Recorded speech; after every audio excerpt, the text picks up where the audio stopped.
नमस्कार, मैं हूं दिबांजलि मोइत्रा। अभी हाल ही में पीओके में चुनाव हुआ, जिसमें पीओके की लोकल पार्टियां और नेशनल पार्टियों ने इमरान खान पर आरोप लगाया कि चुनाव में धांधली हुई। इसके साथ ही साथ पीओके के उम्मीदवारों ने कहा कि पाकिस्तान से बेहतर भारत है, जहां बदतमीजी नहीं होती। अगर यही रहा तो भारत से हम मदद लेंगे।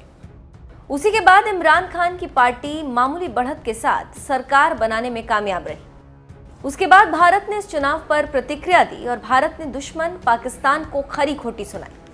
भारत ने कहा कि ये कुछ और नहीं बल्कि पाकिस्तान की अवैध कब्जे का सच छुपाने की कोशिश है। भारत ने इस मुद्दे को लेकर पाकिस्तान के समक्ष कड़ा विरोध दर्ज कराया। भारत ने कहा कि वो अपने अवैध कब्जे को खाली करने का बंदोबस्त करे। उसकी झूठ की दुकान बहुत चल चुकी। भारत ने पीओके में हुए चुनावों को भी खारिज कर दिया। विदेश सचिव ने क्या कहा, सुनिए। Look, let me make very clear that the so-called elections in Indian territory under the illegal occupation of Pakistan are nothing but an attempt by Pakistan to camouflage its illegal occupation and the material changes undertaken by it in these territories.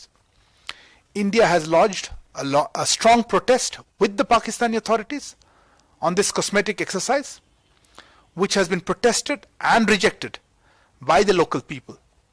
Such an exercise can neither hide the illegal occupation by Pakistan nor the grave human rights violations, exploitation and denial of freedom to the people in these occupied territories. Pakistan has no locus standi on these Indian territories. We call upon Pakistan to vacate all Indian areas under its illegal occupation. जानकारी देते चलें कि PoK चुनावों पर भारत ने पाकिस्तानी अधिकारियों के समक्ष कड़ा विरोध दर्ज कराया। पाकिस्तान के इस कवायद का स्थानीय लोगों ने भी विरोध किया।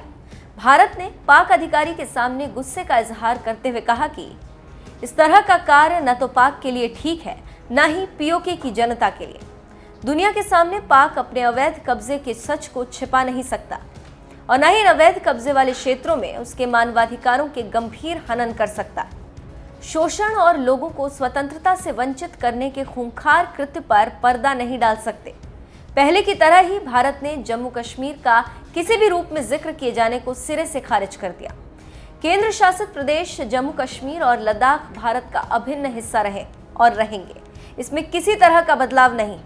ये बात पाकिस्तान को समझ लेनी चाहिए। सीपीईसी पर बोलते हुए भारत ने कहा कि चीन और पाकिस्तान को इस बात से हमने जानकारी दे दी।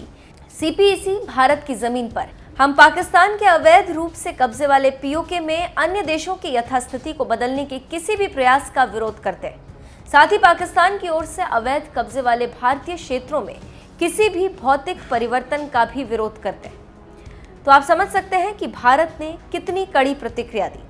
इसको लेकर चीन और पाकिस्तान में खलबली है और इमरान खान काफी परेशान है। पाकिस्तान की तरफ से अभी भारत की धमकी पर कोई प्रतिक्रिया नहीं आई।